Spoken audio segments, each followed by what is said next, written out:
สบายดีพี่น้องมาพ่อกับพานบุญอีกแล้ววันนี้พาพี่น้องมารอปลาอีกแล้วพี่น้องมื้อนี้มาเจ็บผักเด้อบ่มันมาหาหน่อไม้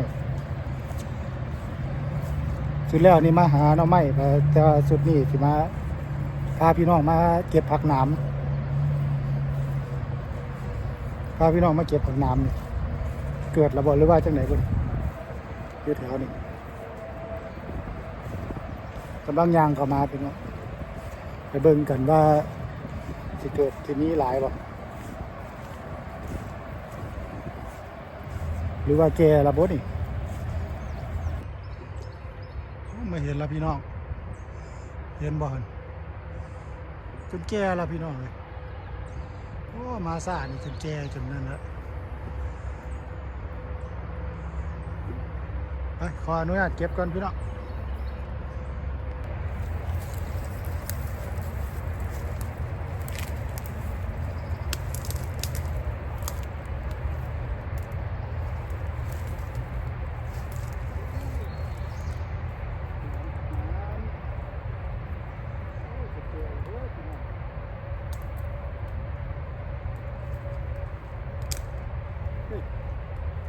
แก่แล้ว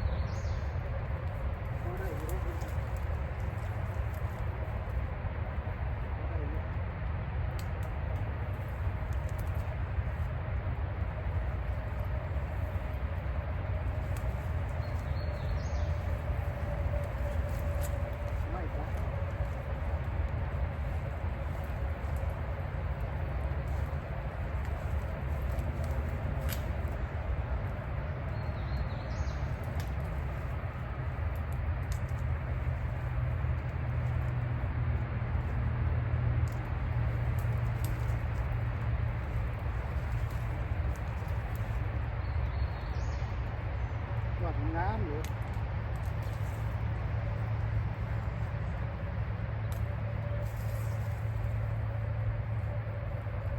ว่าทำงาน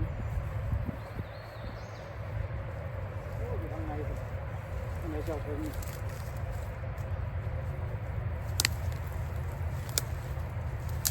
น้ำปลาไหลครับพี่น้อง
แก่แล้วพี่น้องแล้วก็ยังงามอยู่ก็พูดถึงกับแก่แล้วไปทางไหนพี่น้อง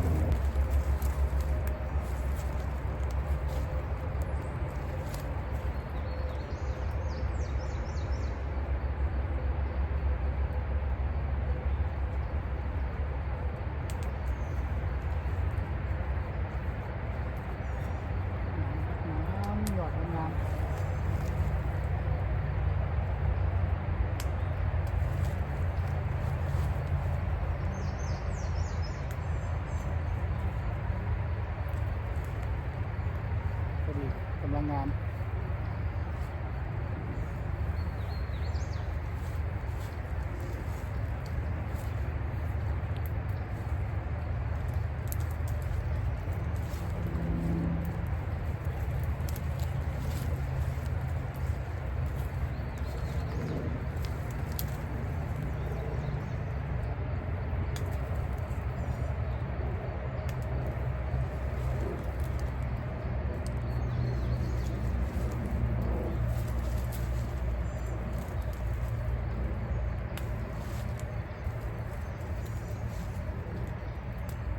ดใหญ่อยู่ตัวนี้นะ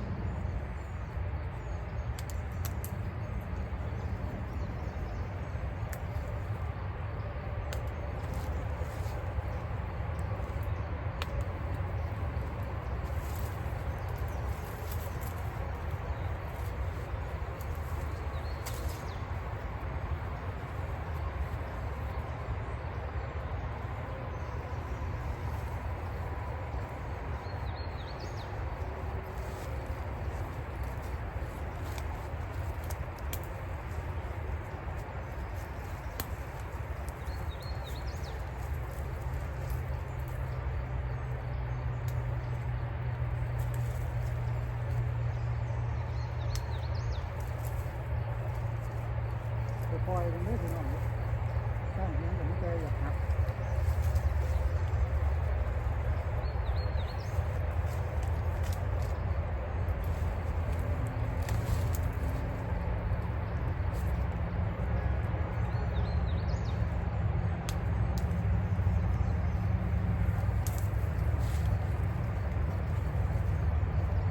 งามเลย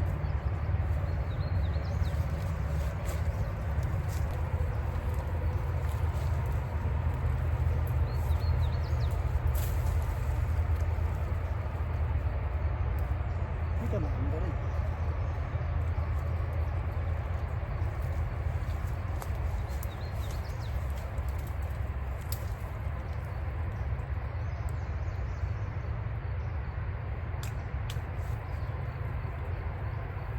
ใหญ่ยอดงาม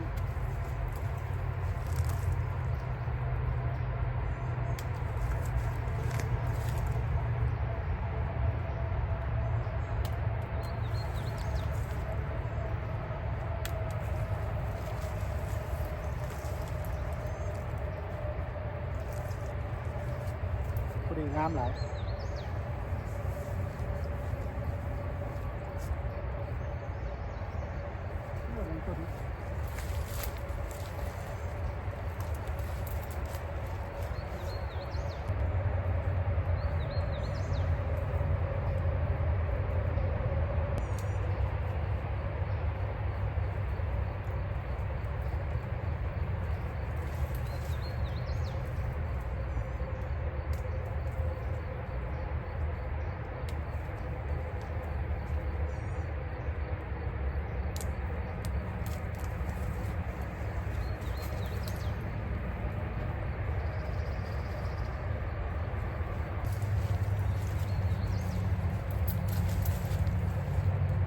เกาะนะนอนงามๆตัวนี้ยอดกำลังโปร่งงามเลยพี่น้องมาดิเจอกับยิวสูงกำลังโปร่งงามๆพอดีแซ่บแล้วซ้ำพี่น้องเลยลวกกับปนกับแจ่วเด้อพี่น้องแซ่บหลายไปขออนุญาตเก็บพี่น้อง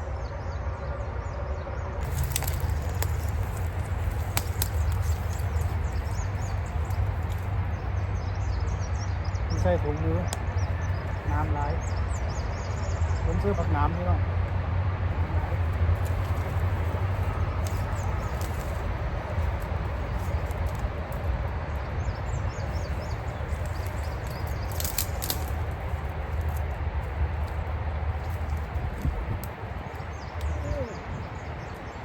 เป็นน้ำเลย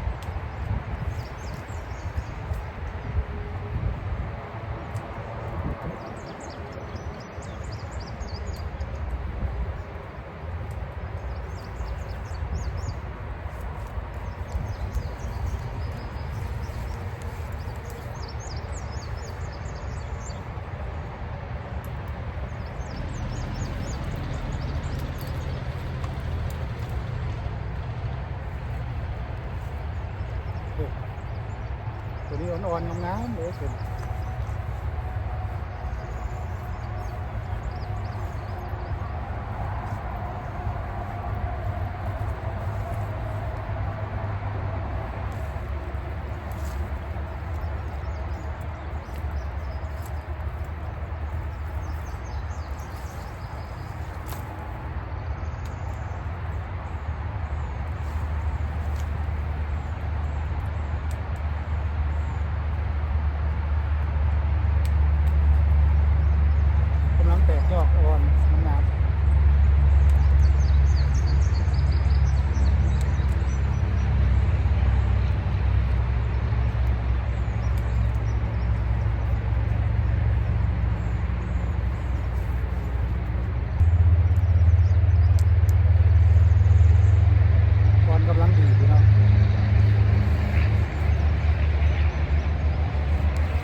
เกาะเอาพี่น้อง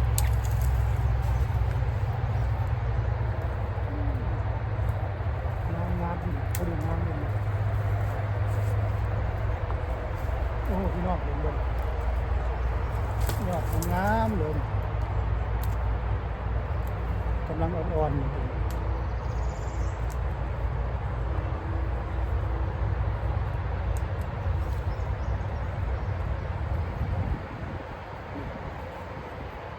กำลังอ่อนๆงามๆเลยก็น้ำลายขนาดนี้พี่น้องดู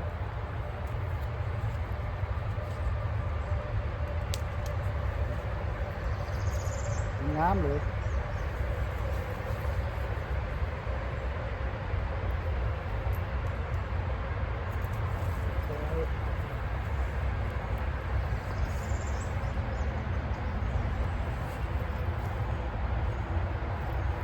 ผมก่อนหมดเลย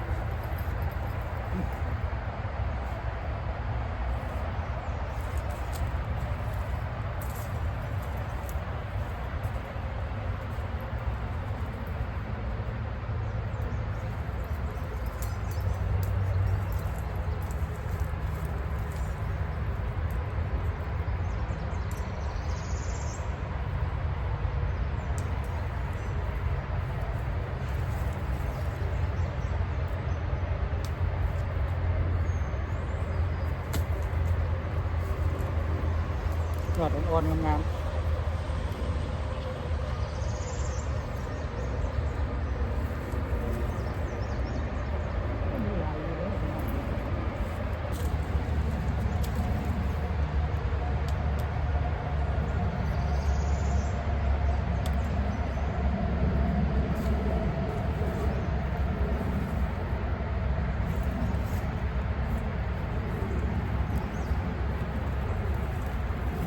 ดูผมให้พี่น้องดูใกล้ๆ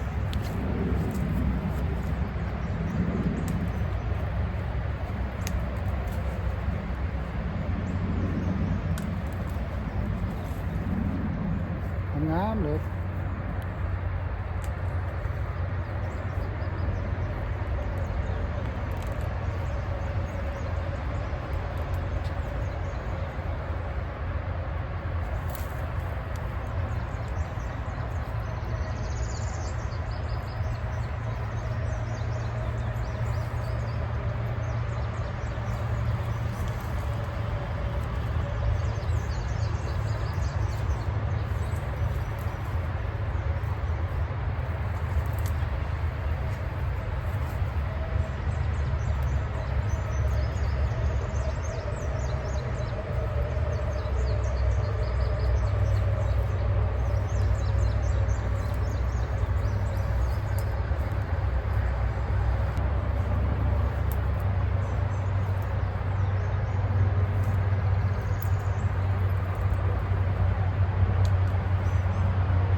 ดึงให้พี่น้องเห็นใกล้ๆ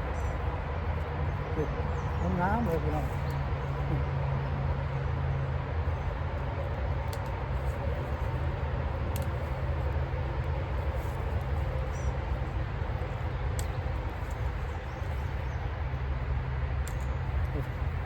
นี่จะยอดงาม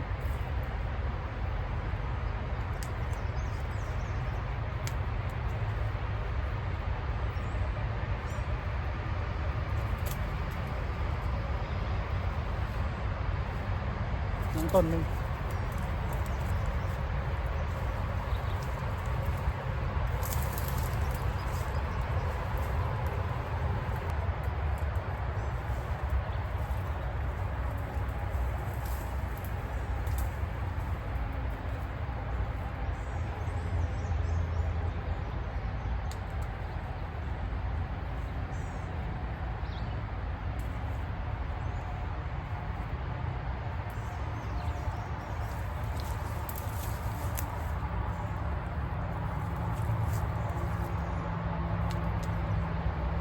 ต้นนี้ก็ยอดงามเลย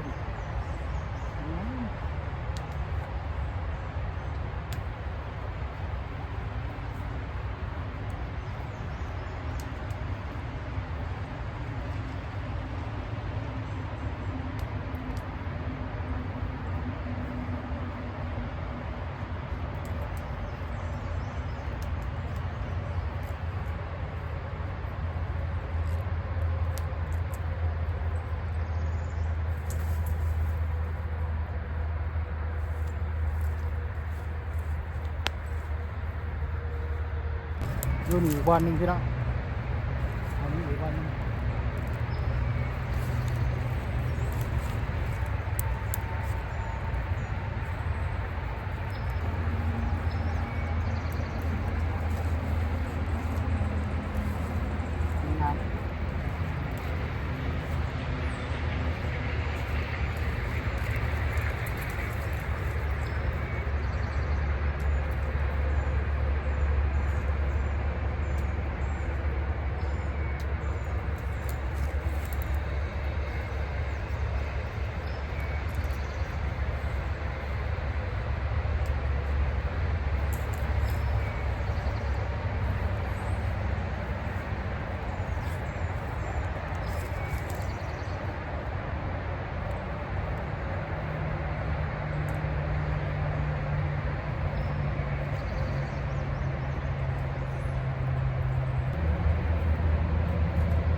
งามดูดีงาม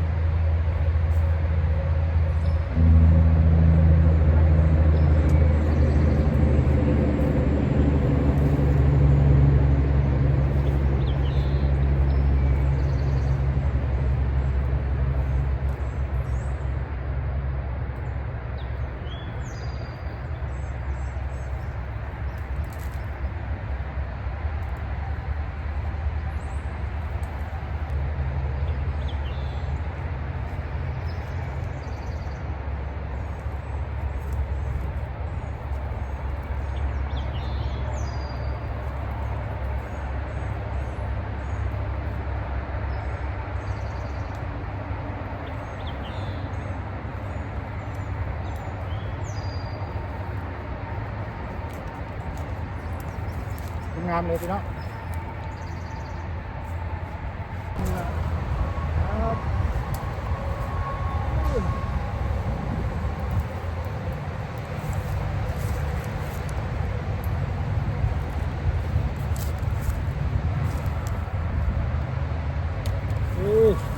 ยอดงาม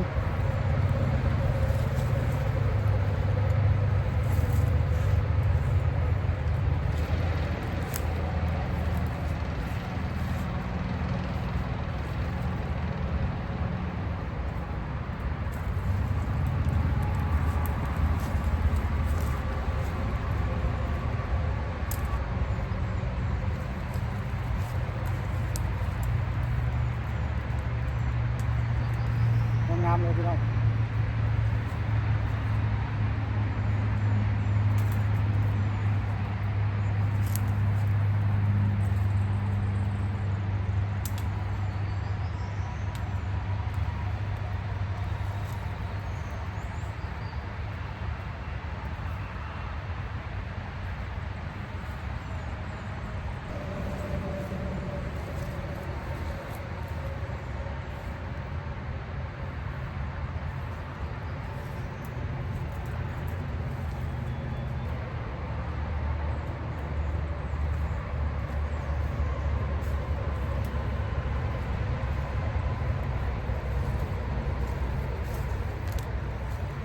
งามเลยพี่น้อง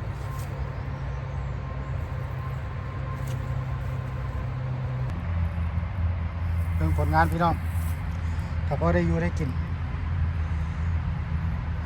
พอได้อยู่ได้กินอยู่ได้กลับบ้านแล้วพี่น้องพ่อกันไหมในทิศหน้า